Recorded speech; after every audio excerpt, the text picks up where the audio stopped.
How are my favorite sponges doing today? References to sponges must sound strange if you weren't in yesterday's class. Anyway, Isaac Bashevis Singer, Polish-American author, once said, "I believe in free will. I have no choice." And we're tackling a difficult topic today, one that humans have been arguing for a long time, but it's the camp on one side who say that we have no free will, and the camp on the other that say that's our number one gift, and we have almost perfect free will. And how are we to resolve it, and what are the consequences of that great question? Well, free will. It seems to be the greatest gift that we could be presented by a power greater than ourselves that created us.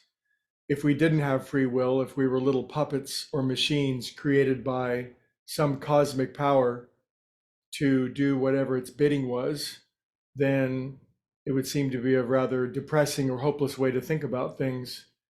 And we'd really have no creative choice in the overall scheme of things. We would just be doing whatever it wanted us to do. We would, in effect, be marionettes dancing around. And one of the great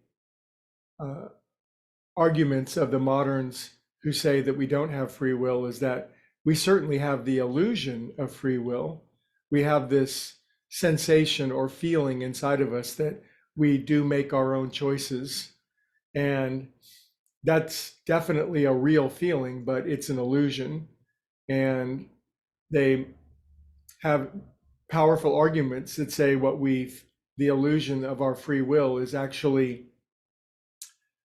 secondary to think of all the conditions and things that have happened prior to us, all the conditioning, all the enculturation, all the experiences that we had that are always informing whatever our current decision is, and whether those decisions are free or not.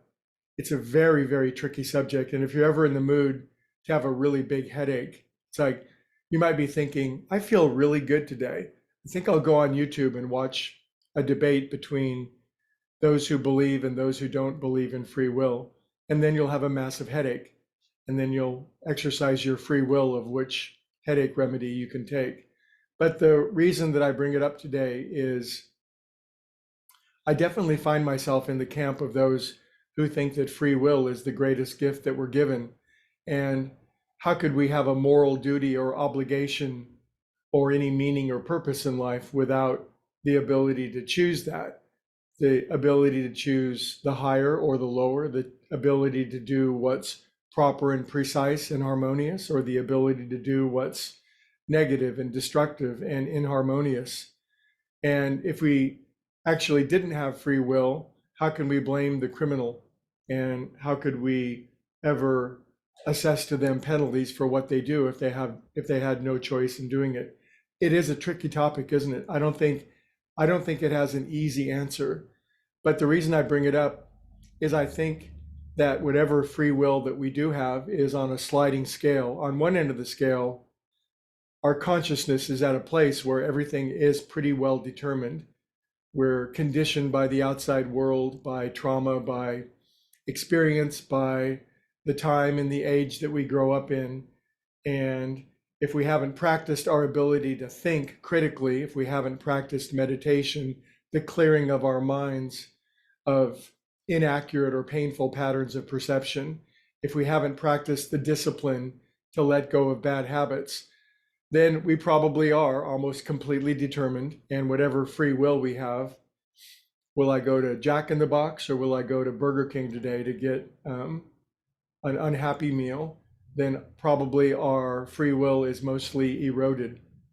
On the other hand, if we do practice meditation, the spiritual arts, if we really do introspect and do our best to let a cleansing or a healing come to the inside of us, then it's my estimation, and you can tell me what you think, that we do develop more and more acuity and precision and perfection, if you will, in choosing freely. And then it leads to the greatest paradox of all.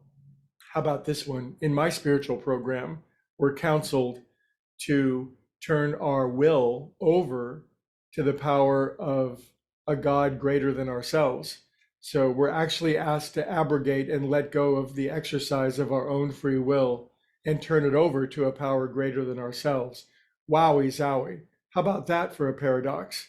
I've been given free will, and what I'll do with it is I'll turn it over to an agency greater than myself to inform me of what to do in all of my life's situations. Well, maybe that's the best idea in the world when we found ourselves in a position where our own free will, our own best thinking has got us into the worst possible jam, and the exercise of our quote free will unquote has led to calamity. Maybe free will is actually the ability to cooperate with the greatest wisdom and the greatest love in the universe, or our capacity to obstruct or resist it. I think the exercise of free will to align with the universe's free will might be the greatest exercise of it, and leads to the ability to create and manifest at the greatest level that we're capable of. Anyway, that's a lot to think about, but I do believe free will is not free. It has to be earned. Tell me what you think. I'll see you tomorrow.